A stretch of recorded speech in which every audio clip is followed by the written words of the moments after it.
Assalamualaikum warahmatullahi wabarakatuh. Saya Sarah Anda dari kelas regular. Hari ini saya akan melakukan wawancara mengenai tugas pendelegasian seorang pemimpin. Di sini saya sudah bersama.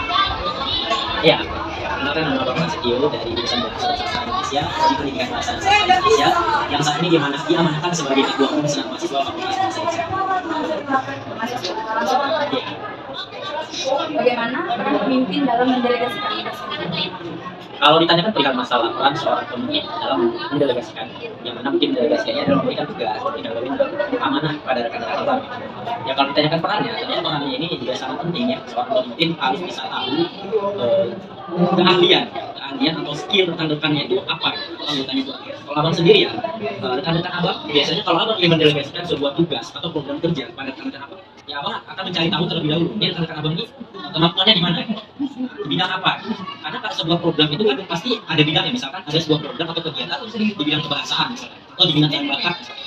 Nah itu abang sudah tahu nih rekan-rekan abang ini cocoknya di bidang apa nanti dibuat di kepanitiaan, contohnya seperti itu. Nah cocoknya di IT-nya misalkan, dokumentasinya, yang membuat flyer-flyer editing dan sebagainya. Nah ini yang ini pantasnya menyusun acara.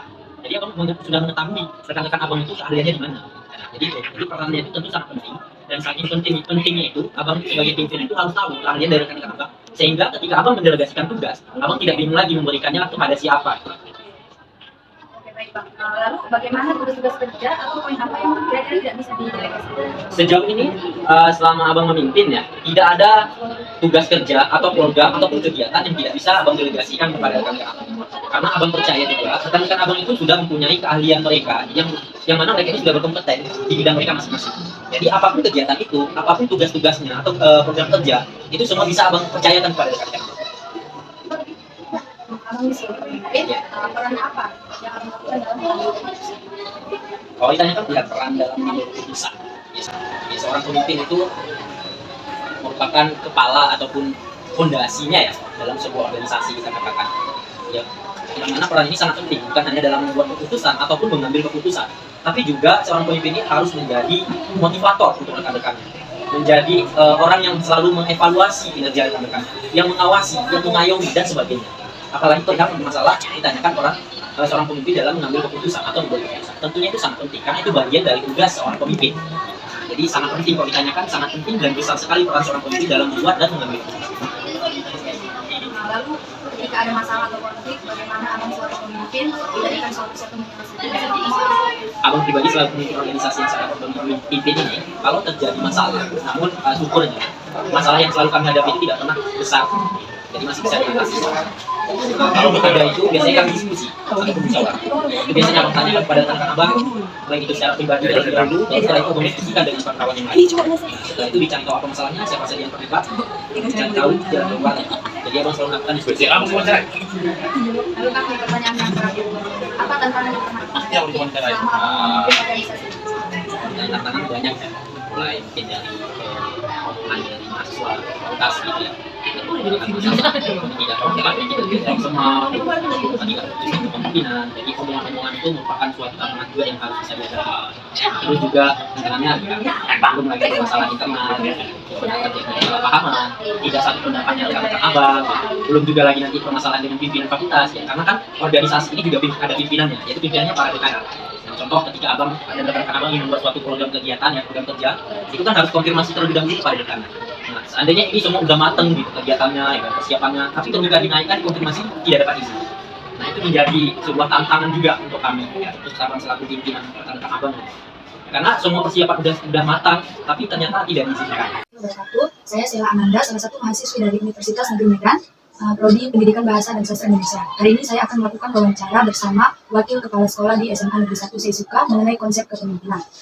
Assalamualaikum warahmatullahi wabarakatuh. Saya di sini sebagai wakil kepala sekolah bidang kurikulum. Karena kebetulan sekolah tidak ada tempat, tidak ada yang bisa saya jawab, saya coba jawab dari pertanyaan-pertanyaan yang disampaikan di sini. Baiklah, kita mulai saja. Bagaimana menurut Ibu nih selaku pemimpin, peran apa dalam mendelegasikan tugas-tugas kerja? Seorang pemimpin memang seharusnya dan memang menjadi tugas pokoknya adalah mendelegasikan tugas yang ada dengan baik kepada bawahannya, kemudian tetap memberikan jika masukan atau saran dengan hasil keputusannya dan pemeriksaannya dan dievaluasi pelaksanaannya sudah baik atau tidak. Mungkin itu saja yang untuk sebagai peran pemimpin dalam mendelegasikan tugas. Nah, lalu Bu, tugas-tugas kerja apa yang kira-kira tidak bisa didelegasikan? Untuk sekarang ada beberapa tugas, banyak tugas kepala sekolah, dan salah satunya adalah memutuskan hasil rapat. Artinya rapat akan bisa kita putuskan dengan hasil yang diharapkan jika ada pemimpinnya. Jadi kalau rapat tidak ada kepala sekolah ya nggak bisa didelegasikan secara atau artinya hasilnya harus tetap ditentukan atau disahkan atau diputuskan oleh pemimpin. Kemudian dalam keputusan yang dalam bentuk surat keputusan, artinya surat keputusan itu dikatakan di SK itu harus ditandatangani langsung oleh kepala sekolah, tidak bisa didelegasikan.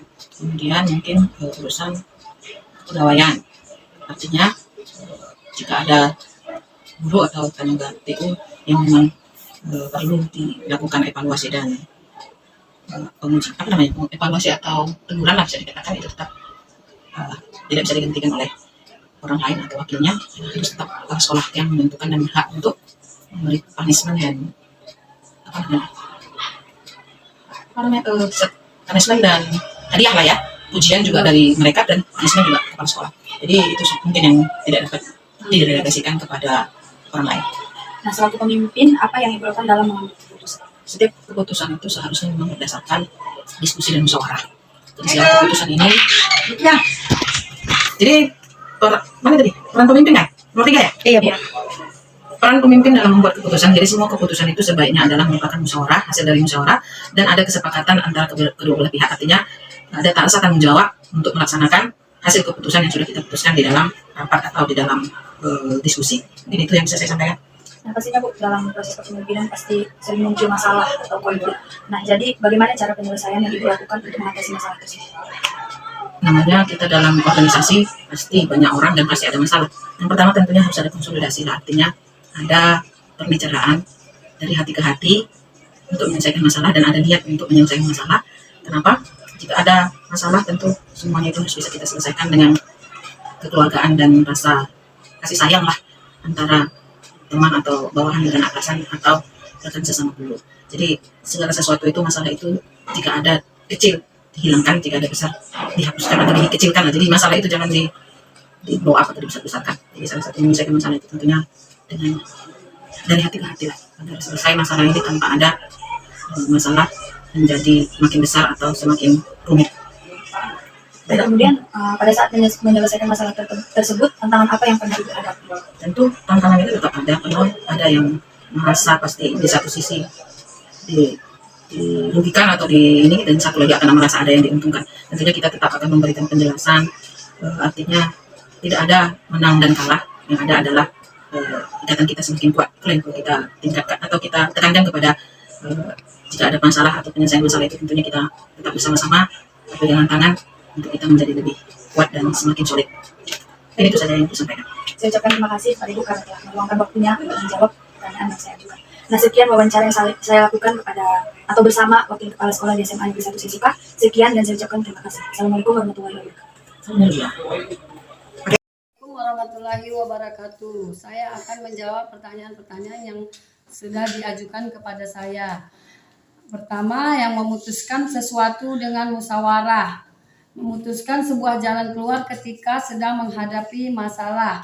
Sebagai kepala pemimpin yang selalu mencari jalan keluar ketika menghadapi permasalahan. Lepas itu melakukan musyawarah dan mencari titik permasalahannya apa dan jalan keluarnya.